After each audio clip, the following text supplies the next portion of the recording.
more recruiting talk, and we dive into this house settlement a little bit deeper. It's a bonus episode of the Top Button Podcast. In the world full of podcasts, he's the undisputed heavyweight champion of hot takes, an Auburn sports homer, master of the book, and message board legend. Get your buttons buttoned and your hats flattened, because the Top Button Podcast is about to kick off, and you don't want to miss your courtside seat. Now, here's your host, Charlie Five.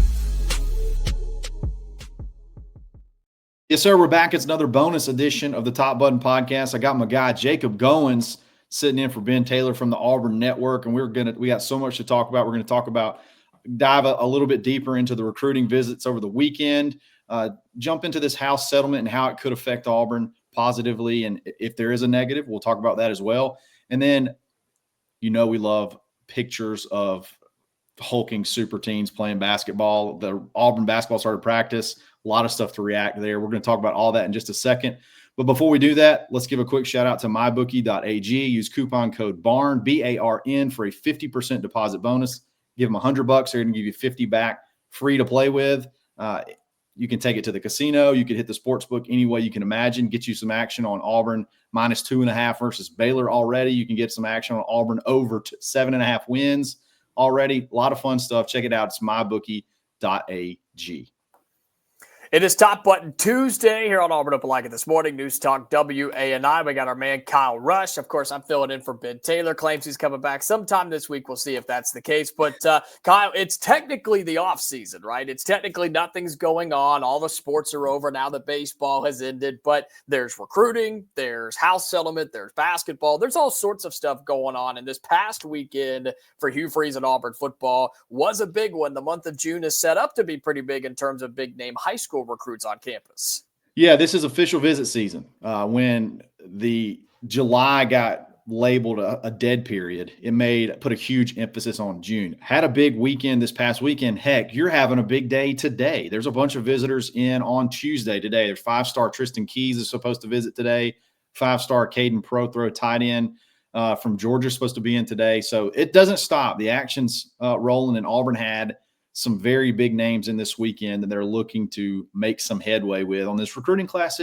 I think a lot of people are like, man, it's a little bit slow right now. Yeah, and it's the trend of when is it going to pick up? Fans are kind of worried about it. It's like, oh, there's only a couple of names in there. There's a lot of visitors, but no commits right now. But so much of what we talk about over on ESPN 106.7 is the idea that, like, man, commitments just don't mean a whole lot. Verbals are so, I don't want to say worthless, but they just don't mean what they used to, man. No, I mean, honestly, commitments right now are almost placeholders. In other words, I like this NIL deal right now. I'm going to go ahead and commit and lock that in, and then I'm going to shop it around and see what happens as time goes on. I agree. It's fun to get commitments. Auburn's only got 7. Commitments overall are still a little bit down across the SEC. It's starting to pick up now that this house settlement's gone through, and we'll talk about that in a little bit. But I'm with you. Commitments are fun, but how much do they really mean right now? But hey, you still got to get them. You still got to go out and you got to try to get kids on board. And Auburn's trying to bring the stars in. I'm sort of in between. I don't know how you feel on this, but I'm sort of in between. Is the slowness kids taking a wait and see approach with Auburn this year? Hey, we've been told it's coming. We finally got to see results on the field. Or is it, the structure of the NIL house settlement? How's that going to work? We're going to wait and see, let this thing shake out so that we make sure we don't jump in on something too early when we could have, had a better deal on the back end. I think it's probably a mixture of both. I don't really know which way to lean. Yeah, I think it's got to be more proof of concept than anything, right? For Auburn, it's like you said, I mean, whether it's a receiver or whether it's a quarterback or whether it's, a defensive back or an offensive lineman, it's like, well, we have been told we're going to win. They've told us that things are coming, that we're building, and we can come and be a part of something special, right? And that's what year 3 is supposed to be this upcoming season for Hugh Freeze and Auburn. But I don't blame recruits, man. I don't blame them for hanging around and waiting. And I think there are more players out there that truly care about development and winning than people like to think, right? Everybody thinks, oh, it's just about the money. They're just playing for the cash. And some of them are, man. Some of them absolutely are. But I think a lot of these kids who at least like what they're hearing from Auburn, they are going to wait around and see. And the house settlement stuff is interesting. Now we're going to have revenue sharing, apparently, which we'll get to. But yeah, I think for Auburn, and I'm sure you agree, it's just it's happening, just not as quickly as some fans would want it to, I think. Sure. I think flip season is going to be a lot more exciting than commit season this year for Auburn, as regardless, whether it's waiting on the house settlement to shake itself out a little bit more, or waiting to see how Auburn performs through those first 5 or 6 games. Man, if Auburn could come out hot and go like 4-2 or something like that, or 5-1 in those first 6 games, you're talking about a wave of recruiting momentum that could be built. I think there's a lot of kids that probably want to come to Auburn, love everything that they see.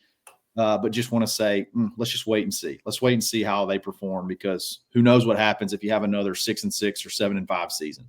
Well, I mean, we've got coaches talking and admitting that there are programs that pay high school players just to commit, just to have a verbal, just to put a graphic out there, hold it for a month or 2, and then it's like, okay, if you end up going somewhere else, that's fine. We just needed to build a little momentum. And it's like, man, what a crazy world that we're in. We went from back in the day where if you got a verbal commitment, you celebrated, you talked about it on shows, you built it up, you built around that, and now it's like it doesn't even mean all that much. And a flip was like headline news. Huge. It was 5 years ago, not even that long ago. Like if you flip somebody, it was like a devastating.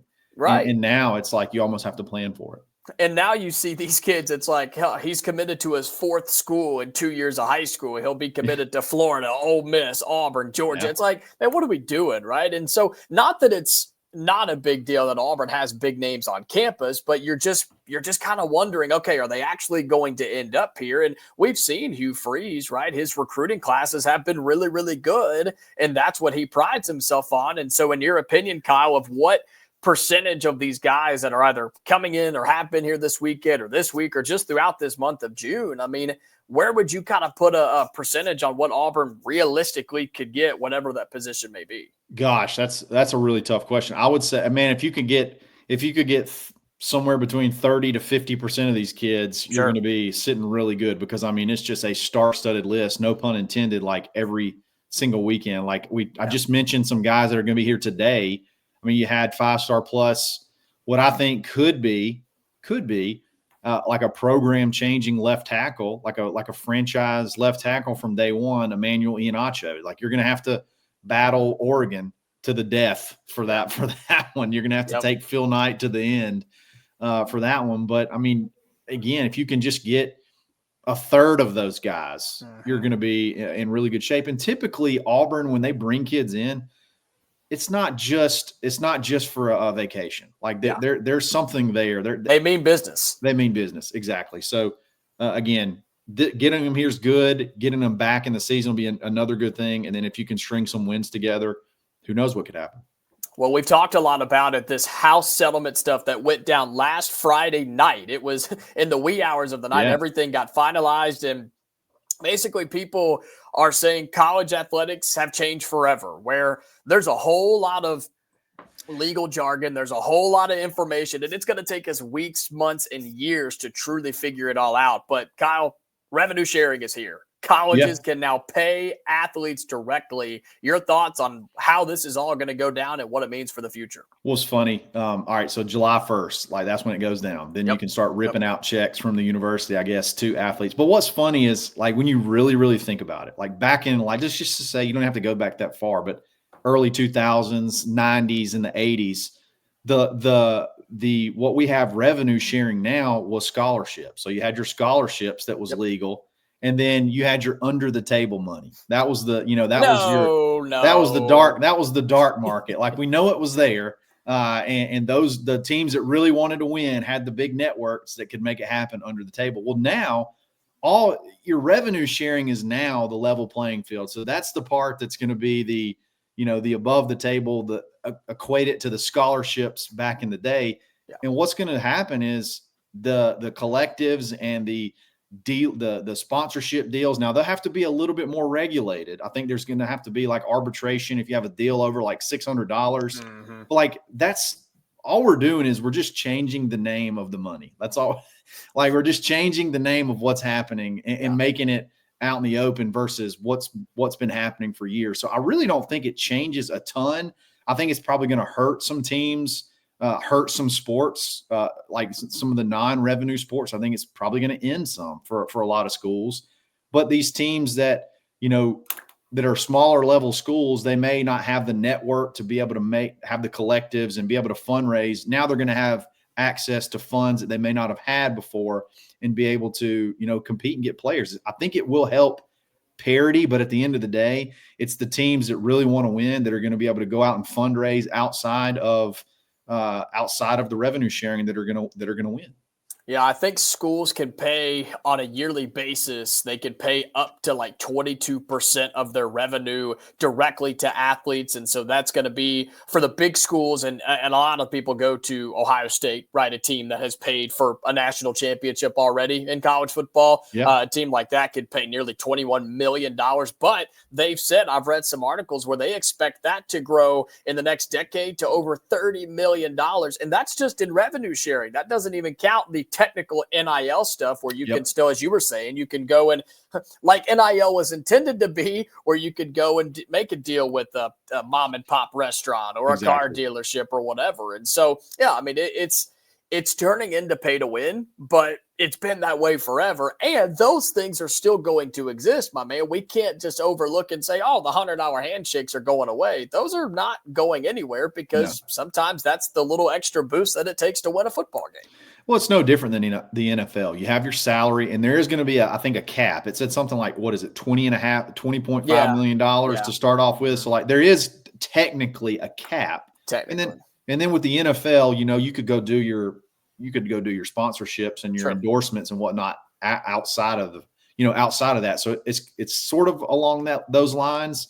What's going to be interesting to me is the first time a kid gets a deal and this whole arbitration deal that's supposed to be like an unbiased third party says that exceeds the value that you generate, and that creates a lawsuit. Like, that to me is going to be the first. That's going to be the first one of those that happens is going to be interesting and send this whole thing probably back through the court system. So we're not done yet. It's not all the way out of the woods yet. There's still a long way to go, but at least you can see a little bit of light at the end of the tunnel as far as structure goes. But it's going to be fun to watch. And so with Auburn in particular, with this entire deal, how do you expect Auburn across the board, right? Because this isn't just a football idea. This isn't just men's basketball. This does go for all of your sports, but you already mentioned some of the non-revenue generating, which is basically baseball and beyond at every major college. I mean, football obviously generates most of the revenue. Men's basketball at most schools creates some money. Some programs in baseball break even. Everything else loses money. And so how do you expect Auburn to handle this or kind of what Auburn is able to do in terms of competing in this revenue sharing era? Yeah, I mean, I think there's going to be a lot of sports that are going to be on the chopping block. I mean, that's just the name of the game. I mean, it just is reality. If athletic departments, a huge chunk of money that they had to go fund all these other sports is now going to have to go away and go to the athletes, which is deserving. Naturally, you're going to see some sports fall by the wayside. I have no idea how you go through that decision-making process and decide which ones go. Baseball, the new additions, like could eventually be a money-making, a revenue-positive sport. The additions were incredible, but man, outside of like football, men's and women's basketball, baseball, I mean, where do you go from there? I mean, even golf's not a revenue generating sport. And you won a national championship last year and you played for another one this year. Like, what happens with golf? Do you become like is there a club league eventually that opens up? Like there's a ton. We're entering uncharted territory for sure, but there's definitely going to be some sports that I think fall by the wayside. It is Top Button Tuesday as we continue talking with Kyle Rush, and want to get your thoughts a little bit on basketball before we get out of here, because the team has reported. We now know the roster. We've seen some photos and videos, nothing crazy, but at least enough for us to start getting an eye or getting some eyes on this team that is almost completely brand new. There's only one returning player with Tahad Pettiford, and then everybody else is new. You've got freshmen coming in. You've got a bunch of transfers coming in. Just your overall take on this Auburn basketball roster that we have a lot of questions about, but I think on paper is extremely talented. Man, I'm looking at Auburn men's basketball page on Instagram right now, and the thing that comes to mind when thinking about this roster is just all of the different, I guess versatility is the word, like all the different types of lineups you can throw out there. You can go small ball, you can go big in some positions. There just seems to be a lot of, I don't know, the more and more I think about it, the more and more I read, the more excited I get about the potential of this roster. Guys like Elijah Freeman, who you're seeing a lot on him. He can play multiple positions. Name your favorite Keyshawn. Your favorite, either Keyshawn could be really, really good. Yep. I don't know, man. I like the versatility of this roster and love seeing them go ahead and getting in here, going through the workouts. I got this weird feeling that Caden Magwood is going to be our next, like, KD or maybe even Chad at a different level, like that. The attitude, the off the bench guy that can kind of shake things up. Love it. The things I'm seeing out of him, I really like. So I think this team's going to be fun. I think he could be what Tahad Pettiford was last year, right? Just a superstar freshman off the bench, doesn't play 35 minutes, but in the 18 to 20 that he plays, absolutely could be just a jolt of energy, right? And then, of course, Tahad coming back just makes this team that much better. For sure. For sure. Jacob, man, I really appreciate you jumping on this bonus episode. Tell everybody how they can find you and support you. Yeah, you can listen every single day on the radio dial if you're in Auburn, Opelika, ESPN 106.7. We're on the air 2 to 4 for On the Line, and then you can follow us on X, or follow me on X at Goins2Jacob. There you go, and we'll be back again soon. It's another episode of the Top Button Podcast. Stay buttoned. Thanks for listening, and drive home safely.